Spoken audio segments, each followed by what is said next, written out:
Darius Slay's been great. Steve Nelson has been solid as a so-called cornerback too. And then Avonte Maddox is having a career year. Finally got to settle down in the slot, and he's playing really, really well. He's been one of the better slot corners in the NFL.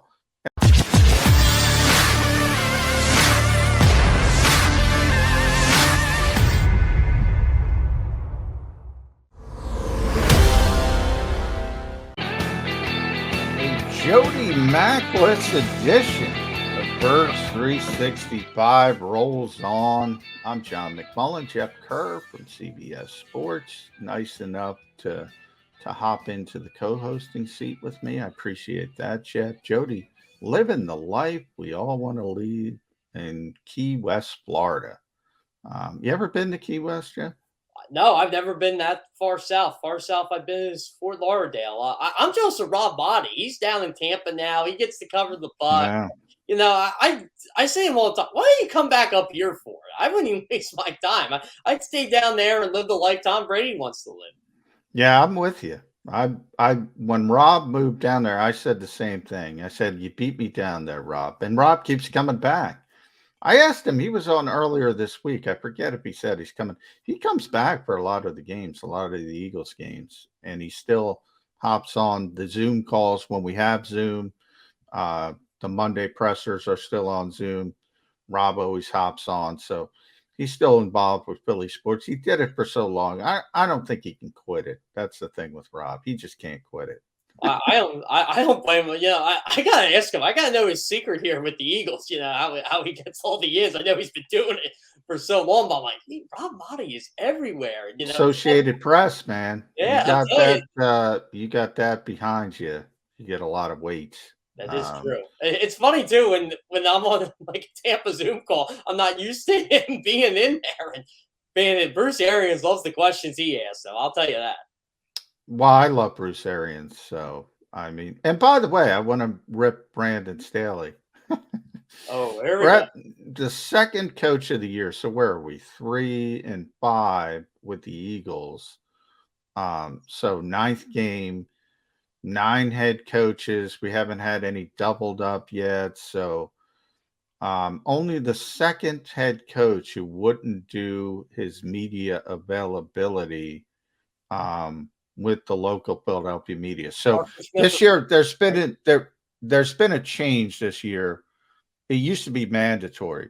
The NFL made it mandatory that the opposing coach would have to talk to the other city's media on that particular week. This is the first year where it's voluntary. And most guys have been very gracious and offered up. We're only talking 10 minutes on a conference call. Arthur Smith, week 1, rookie head coach. Brandon Staley, week 9. And, Brandon's been raved about. He's vocal, too, when he talks. And everybody puts his clips on Twitter. And, a little disappointed that he wouldn't put himself through the ringer, which is hardly a ringer. But I've been asking some guys, because I don't know it from Nick Sirianni's standpoint, if he's talking to the opposition media. So I've been asking a couple guys, and he has been. He talked to the Detroit people, so I give Nick Sirianni credit for that as well. Yeah, I'm down on that. I'm down on coaches. If you don't have the what to talk to the opposition media, I'm not a fan. Am I wrong, Jeff Kerr? Well, this is what's crazy about Brandon Staley. After the Chargers game, he would have sat in that press conference for an hour. Yeah. He was so frustrated with that loss, and any question you asked him, he was very polite about it. He was just like, "Look, we got our butts beaten today, and here's why." And he said, "Maybe we're not as good of a football team as we thought we were." And he addressed the whole. He went for it on 4th and 3 at the 19-yard. He was excited to answer that question. Maybe it is. Football coaches, they don't have time to do anything. I don't have time. I don't have time to do anything. I can't carve out 10 minutes of time. So maybe it's overblown a little bit. But I do want to I want to direct you to the trade deadline and the big, gigantic move the Eagles made every year. This is hilarious to me. Every year we get into this. Oh, so and so is going to move. So and so is going to move. And, there is more movement than ever before. But the NFL is never going to be Major League Baseball. It's Or never the going to be the NBA. NBA, even the NHL for hockey fans. Ton of movement around their trade deadline. Guys are more willing to move, and a lot of stuff happens earlier. People forget the Eagles already moved Joe Flacco, Zach Ertz. They moved players just earlier, and then the deadline hits, and everybody's excited, and it just fizzles. And I'm not going to out anybody, but I saw it was 4 o'clock. Oh, the Eagles didn't do anything. And then 4:03 or whatever it trickles in. Oh, they got Kerry Vincent Jr., who was a rookie seventh round pick of Denver, LSU kid, another corner, slot corner. And what? I got to pull it up, Jeff.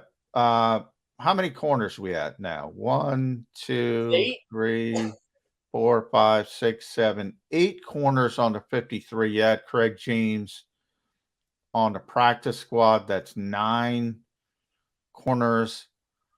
And they only use 3 corners. They're not a dime team right now. That's the yearbook for them. And by the way, that's been probably the most impressive part of their team, besides, I would say, offensive line first. And then because of all the injuries and all the maneuverings and Lane Johnson's situation, I think the offensive line has done a wonderful job holding up. So I would say that first. And then second, I would say the corners. Darius Slay has been great. Steve Nelson has been solid as a so-called cornerback 2. And then Avonte Maddox is having a career year. Finally got to settle down in the slot, and he's playing really, really well. He's been one of the better slot corners in the NFL. And that's it. That's the only players they play. Now, last week was a little different because there was a blowout, so you got to see a little Josiah Scott and Tay Gowan last week too. Yeah, Tay Gowan was out there, but that was only because it was a blowout. Zach McPherson was hurt, but he had not been playing.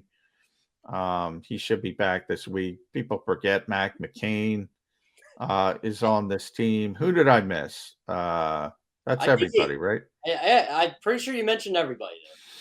So 8 guys on the 53-man roster. You had to cut Brett Toth, and I was a little I didn't think it was I didn't think it was a fait accompli by any stretch of the imagination, but I thought maybe he would get picked up on waivers because you and I have talked about this a lot. Jody won't listen to us.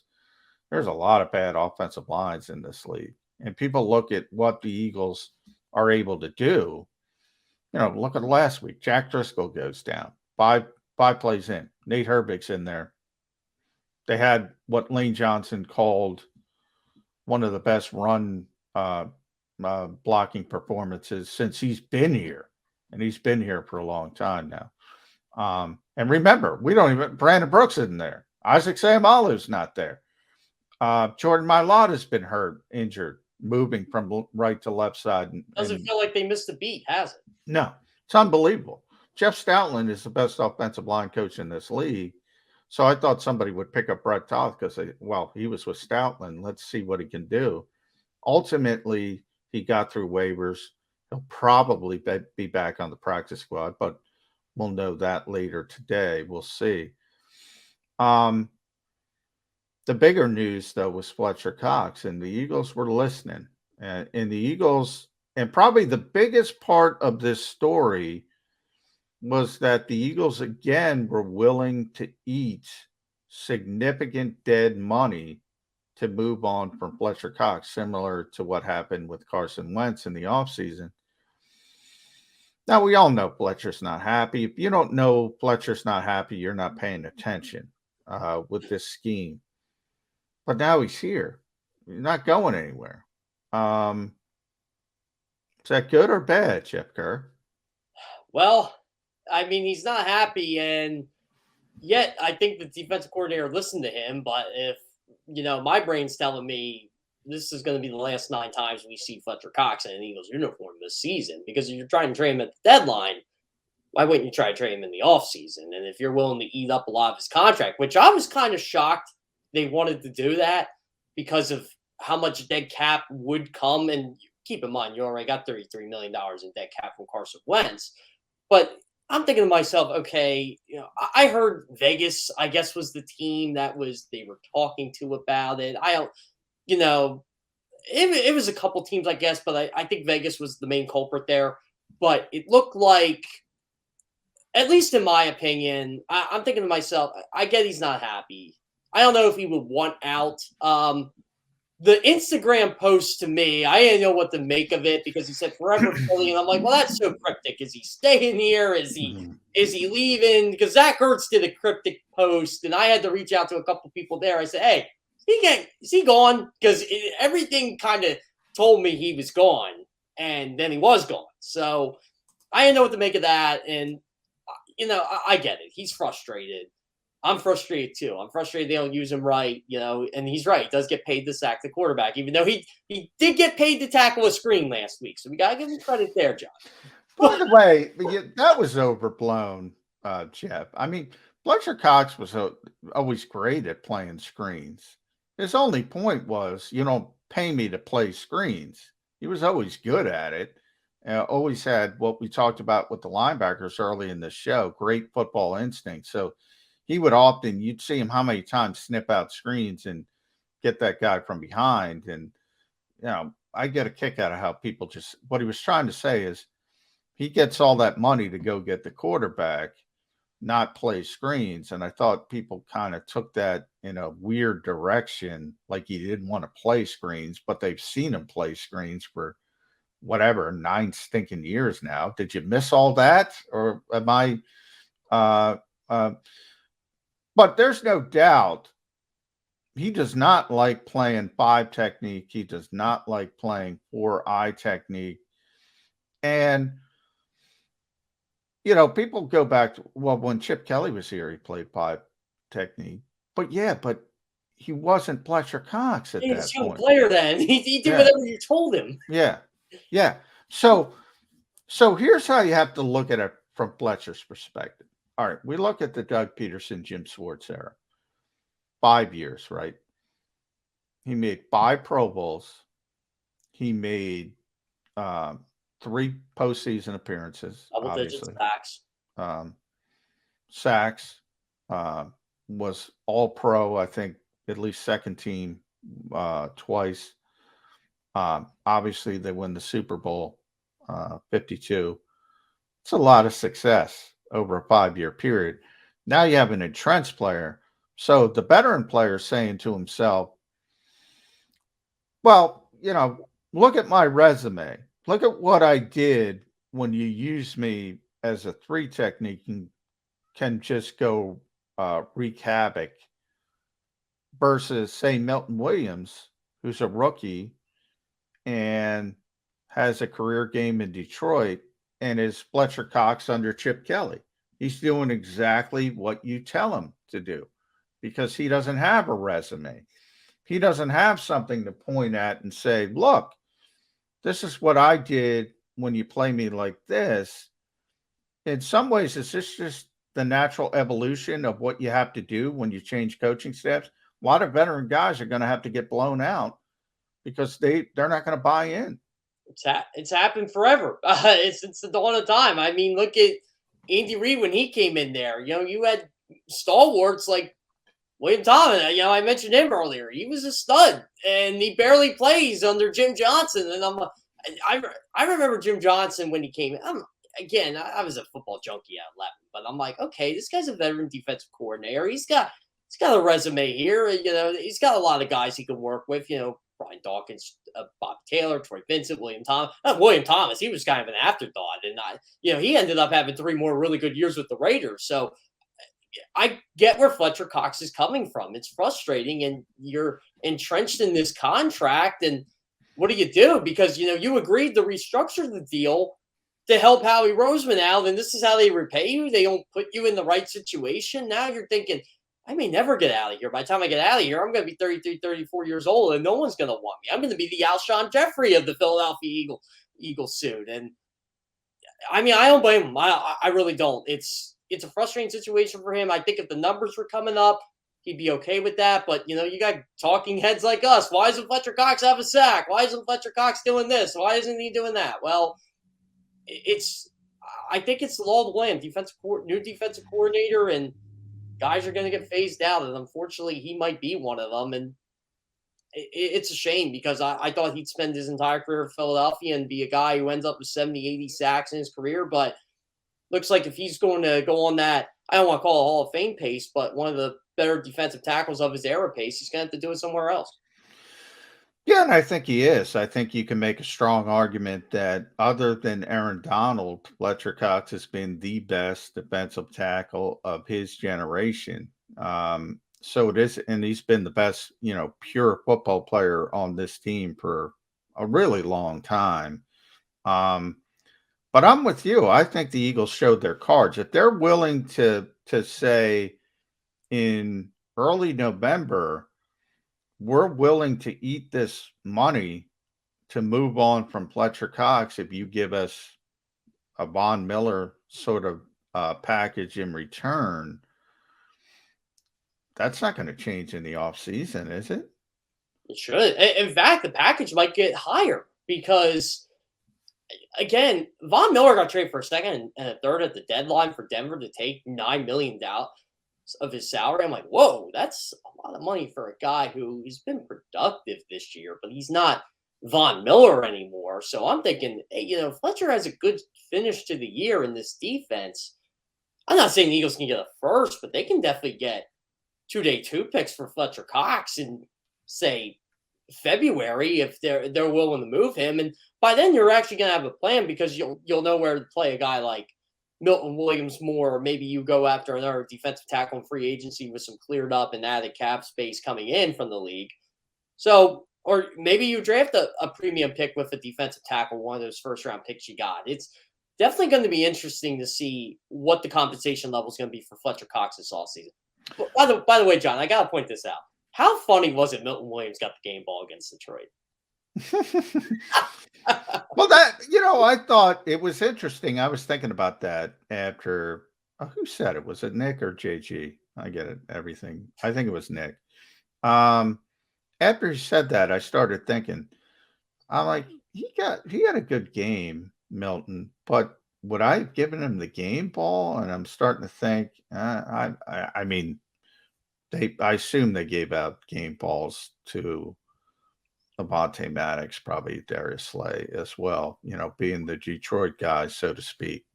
Darius isn't from Detroit, but we all know how much he likes that city. So I'm sure they gave out more than one, but I'm thinking, all right, they dominated so much. Who would I give the game ball to? Then I start thinking, you know what? I would have probably given one to Herbie. I think he's unheralded. Boston Scott, Jordan Howard. I don't know. There were so many candidates, but you bring up Milton, and that's where I wanted to go with you. So we're on the same page. I think we're going to see the last 9 games. Is that where we are? Yeah. Yeah. 9 games.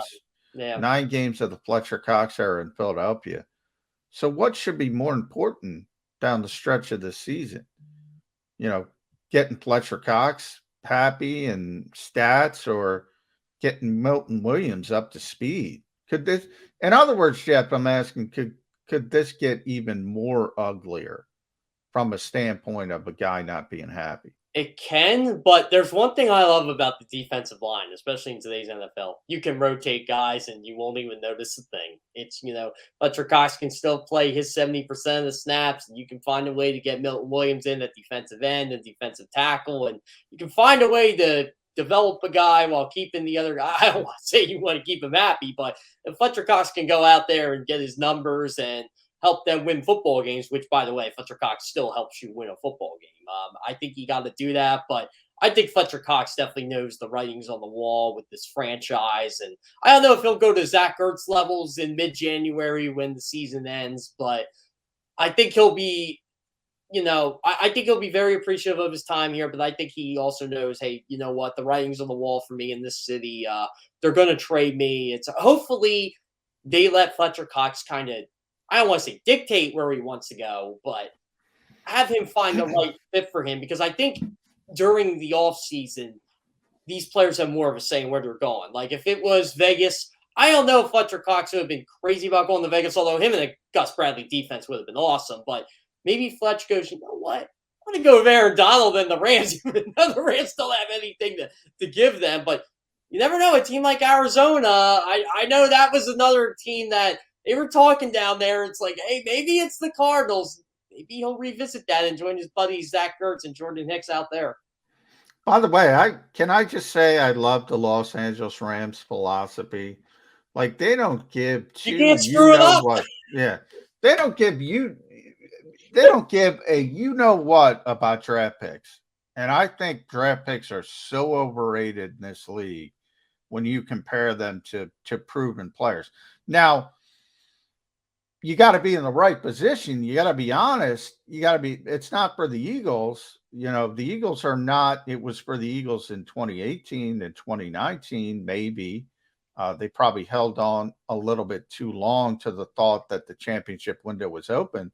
And it's always a difficult decision. Probably the most difficult decision, Jeff, is to be honest with yourself and say, we're really a contender. We're not a contender, as Jeffrey Lurie did in the offseason with the transition year phrasing. Eagles aren't in that position. But when you are in that position, and the Rams most definitely are, give me Von Miller. I don't give two craps about a second round and a third round pick next year. Who knows where the Rams are going to be next year? You never know. Injuries in this league. They are a significant Super Bowl contender. The Rams are a team to me. It's funny how their draft day, at least Sean McVay's is like poolside that's sponsored. I'm like, This is the greatest thing ever, because they don't have to even make a pick till day 3. And everybody wants to see this blow up in their face because everybody values champions. Like, I'm all for it, baby. Give me the superstar. Let them be the Los Angeles Lakers of the NFL. They're a lot more likable because Von Miller's a likable guy and Aaron Donald's a likable guy. Jalen Ramsey, I don't know, but he's really good. So, but, I'm happy for what they do there. It's like, look, the last time the Rams made a first-round pick, he's not even there anymore. It's Jared Goff, and they were able to get a much better upgraded quarterback. I mean, to me, it's just an overall philosophy of always thinking about the future. I don't know. I know where it started in Philadelphia. It started with the Sixers. Excuse me. It is kind of working with the Sixers, though. Kind of. They haven't won that championship. Well, I don't want to go down that rabbit hole, but I will say that, everybody values the future. At some point, you got to sit in the present and say, all right, I got to pick a player. I got to make a decision. I got to do this. And I say that because after the break, Jeff, we're going to talk about, it's Birds 365. We got to talk about the quarterback. And now you hear the whispers and Chris Mortensen. I love Chris. Just talking about Russell Wilson. The Eagles have wanted Russell Wilson since 2012. They're still trying to get Russell Wilson. Russell Wilson. Have the Eagles already made their decision on Jalen Hurts? Possibly they have. We're going to talk about that after the break. Like, subscribe, share.